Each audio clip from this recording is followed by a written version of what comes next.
This podcast is a work of historical interpretation. While we strive for accuracy, some aspects of history are open to interpretation and debate. Thank you for listening.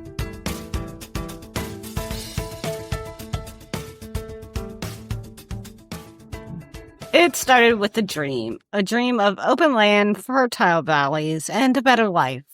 But that dream came at a cost, measured not just in miles, but in blood, bone, and broken wheels. And axles? Mm-hmm. And wagon tons? Mm-hmm. Oh, okay. From 1841 to 1869, hundreds of thousands of people packed everything they owned into wooden wagons and headed west on one of the most treacherous journeys in American history. They followed a dusty, rutted path across plains, mountains, and rivers. Some made it, many didn't. And I made a copy of one of those covered wagons when I was a child, like at a wood kit, put it together. Huh. I mean, I think my parents had it until they moved, like years. You sure it's not in a box decades. somewhere? It might be. I should ask. I feel like it maybe finally fell apart. But Then you should have built it better. I mean, well over a decade, maybe two, like up through college, I remember it being in my room at home. So like, because I was obsessed. And like, I had the American Girl doll Kirsten, like, yeah. Okay, just go on. This is not Renee Reminisces. But the Oregon Trail wasn't just a road, it was a battleground of hopes and consequences for those seeking opportunity and for those already living on the land. Today on Time Tellers, we walk that trail again. We'll hear the voices of immigrants, explore the route they took, the rules they followed, and the lives that changed forever, whether by choice or by force. So grab your gear, circle the wagons, and prepare to see the elephant. Because this isn't just a story of pioneers, it's the story of a nation carving its future mile by mile, mistake by mistake. And I think the elephant's name was Rosie. This is The Long Way West, Tales from the Oregon Trail. It almost sounds like a horror movie title. It does. But like an old Western theme horror story. Anyway. No, it was very modern. I meant like taking place out west. Not necessarily like a spaghetti western from the 60s, like out west. Heck. Between the 1830s and 40s, the U.S. was booming, but not evenly. The East Coast was industrializing fast, while farmland in the Midwest was becoming crowded and expensive. Enter a concept we've talked about many times on this show already, manifest destiny. The idea that the United States was destined to expand coast to coast. Politicians, religious leaders, and newspapers encouraged Americans to settle the West, especially Oregon, then jointly occupied with Britain. And on top of that, the Panic of 1837 left thousands jobless. Farms failed, banks collapsed, and land prices soared. For many, Oregon represented a second chance.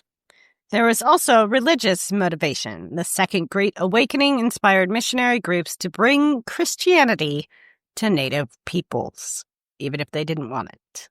Mission societies like the American Board of Commissioners for Foreign Missions recruited entire families to help with this.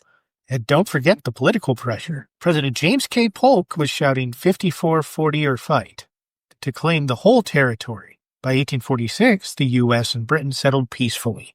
But the race to occupy Oregon was on. Did he ever do anything else? Right. He's definitely not one of the more well-known presidents. Did he do anything? Apparently fought to claim the whole territory, verbally. Did he do anything really? Not really, no. Well, I mean, he did. We're going to have some Polk enthusiasts like coming at us. please let us know who you are. Right, yes. Prove us wrong. Yeah. So families... That's right up there with Chester A. Arthur. Mm. And Grover Cleveland. Yeah, but Cleveland has that, he has that 2-time with somebody in between recognition. And he was the one who had surgery secretly. Nobody knew about. Some Honest secret story. I didn't even know about that. So that's another, that's a preview for another episode. I thought we already talked about him. But maybe that was my YouTube. I gotta say, I don't remember a Grover Cleveland episode. Anyways. Other than I visited his gravesite in Ohio. Yes, he's one of the 7 presidents from Ohio. Yeah. So families packed up everything they had and pointed their wagons west, chasing land, liberty, or just a fresh start. But why not wagons east? That would be into the Atlantic Ocean. But that was one of John Candy's best movies. Hmm. It was also his last movie. The Oregon Trail stretched roughly 2,170 miles from Independence, Missouri, to the Willamette Valley in Oregon. It passed through what is now Kansas, Nebraska, Wyoming, Idaho, and Oregon. Some folks even started further east in Pittsburgh or Cincinnati and made their way to jumping-off towns like St. Joseph or Independence, Missouri. These towns became booming centers of trade and outfitting.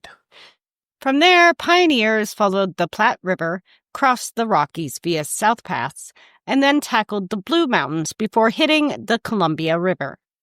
And let's hope they started as a banker from Boston. There were side trails, too, like the California Trail that split off after Fort Hall, or the Applegate Trail, which was a rough southern alternative through Oregon. And of course, the Mormon Trail ran nearby as well.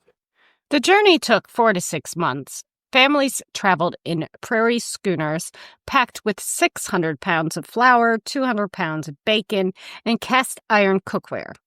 A rifle or more, wagon grease, and coffee were non-negotiable. Definitely the coffee. I am not going to make an Oregon Trail reference. That's a first. That's a pretty poor loadout for taking off. Wagon trains elected captains and often wrote up codes of conduct. If someone stole, they might be whipped or worse, banished. That was basically a death sentence on the prairie. Sundays were usually for rest and worship, and everyone, including kids, had jobs. Even with rules, arguments over leadership or trail decisions could get ugly. I almost said your line. While most immigrants were white settlers from Ohio, Illinois, or Missouri, they weren't all alike. German and Scandinavian immigrants were among them, and there were others too. Free black families made the trek, like George Washington Bush, who helped fund a community in present-day Washington state. Some enslaved people were forced to go with their enslavers. Others ran west chasing freedom. There were also orphans, single men chasing gold or land, and Mormon pioneers heading to Utah. Some women actually found more freedom, wearing trousers, riding horses, and taking on leadership roles. The scandal. I know, right? Pants. How dare they? Yeah, I know. And riding a horse? Not side saddle either, I'm assuming. I don't know. I mean... We're kidding. Continue, Dan. We? By me, we, you mean you? 100% we are kidding. Continue. Indigenous guides occasionally helped, like Sacagawea's son, Jean Baptiste. Why do you always do this to me? I'm not good at French. Jean-Baptiste Charbonneau. Indigenous guides occasionally helped, like Sacagawea's son, Jean-Baptiste Charbonneau, who worked for fur companies, but trust was a fragile thing. By 1852, over 10,000 people were on the trail in a single year. It was becoming a river of wagons, and all types of people were wading in. In fact, some of those wagon tracks are still visible today. I'm upset. Okay. Why is it cholera, not dysentery? You can change it. No, you can't, actually, but you can add to it.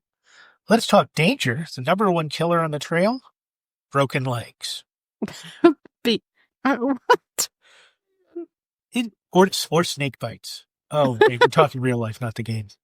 The number one killer on the trail was cholera, followed closely by dysentery. It spread fast in contaminated water and could kill in hours. But that wasn't all. People drowned during river crossings, got crushed by wagon wheels, or suffered fatal burns from campfires. Here we go, Dan. Snake bites were a constant fear. Ah. Wild animals like wolves and bears were threats, but overhunting meant later travelers rarely saw them. Still, stampedes of oxen could destroy a camp in minutes. One man was dragged to death after his reins got tangled in a runaway team. And prairie lightning storms? Deadly. Some diaries mention people struck while standing in open fields. Mental health took a toll, too. Some people simply broke under the pressure. There are hints in letters of suicides, deep depression, and emotional collapse. By some estimates, 1 in 17 immigrants died along the way. That's a staggering toll, but still, thousands thought the risk was worth it. To support all this migration, forts and towns sprung up. Fort Kearny, Fort Laramie, and Fort Boise became supply depots and later permanent settlements. Places like Fort Bridger started as fur trading posts. The Dalles, once a native fishing ground, turned into a bustling supply hub, and some immigrants stayed behind, opening general stores, blacksmith shops, or ferry services to serve travelers. But as immigrants pushed west, they trampled sacred native lands and overhunted bison. Some tribes tried to adapt, trading goods and guiding wagons. Others resisted. And with good reason. Diseases like smallpox, measles, and flu decimated populations. In some cases, 80 to 90% of a tribe could be wiped out within decades. After the Whitman Massacre in 1847, the U.S. responded with military force. The Cayuse were devastated. Later came the Snake War, the Rogue River War, and many broken treaties. Many broken treaties. Like Walla Walla in 1855, which displaced the Yakima and Umatilla people. Some tribes, like the Shoshone and the Nez Perce, were willing to work with settlers until repeated betrayals turned even allies into enemies. In the long view, the Oregon Trail wasn't just a route to prosperity, it was a highway of displacement. And I remembered how to pronounce Nez Perce after that episode when we had this argument. Yes, I was wondering how that was going to go. And then somebody else in this room had to look up the proper pronunciation of it and then glare at me evilly when I was right. Is that the ghost? And yet, this very trail helped build the towns and states we know today. A paradox of progress and destruction that we are still reckoning with. It wasn't just grit that made the trail work. It was the law. The Donation Land Claim Act of 1850 gave white men 320 acres and 640 if they were married. White men. Yeah. Notice that. White men. And why did they get twice as much land? It's not like they shared it, did they? No, but I assume that if they were married, that means that there were kids or could be kids that would then need the land if they were boys. Which led to a lot of trail marriages. Some for love, some for land. And before that, the Preemptive Act of 1841 let squatters buy land they had settled. Squatters. Yeah. The original Occupy movement? What was that for? I was just agreeing. Oh, it looks like you flipped me off again. No, I have not done that at all. Ever. Continue. Never. The Homestead Act of 1862 would later expand this concept, offering land across the West for those willing to live on and improve it. But again, these offers were for white settlers only, not the native people that were already there. there. And again, white men.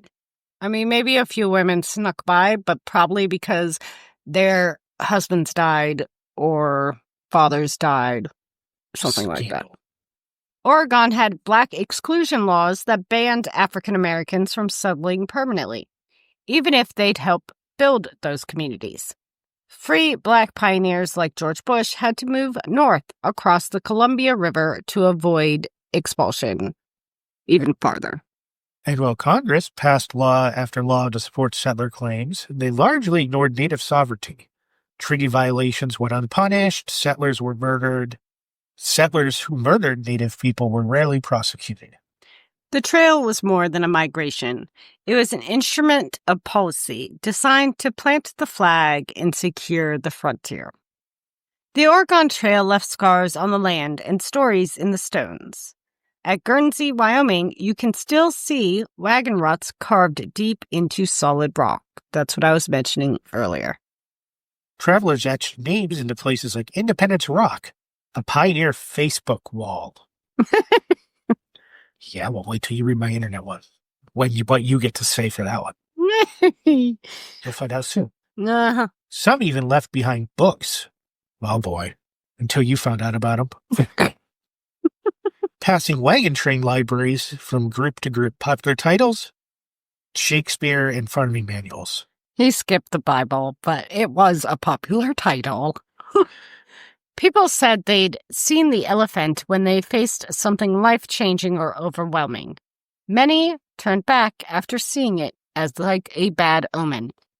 Some even buried loved ones under campfire sites to keep grave robbers and wild animals away. Survival on the trail took ingenuity and sometimes secrecy. The trail inspired the first federally funded infrastructure out west, like the Pacific Wagon Road Acts of the late 1850s, which laid groundwork for railroads and postal routes. And yes, we even got a computer game out of it, and a sequel, and a remake, and a remaster. But the real story, it's one of endurance, loss, and transformation, etched across 2,000 miles of American soil. The Oregon Trail was more than a path west. It was a collision course between ambition and survival, hope and hardship, expansion and erasure. And it's a reminder that every trail we walk has a cost. Thanks for listening to Time Tellers. If this story moves you or you want to hear more details about it, leave us a review or share it with a friend. And remember, every step westward left footprints we're still following today. Thank you very much. Bye. Bye. Jeez.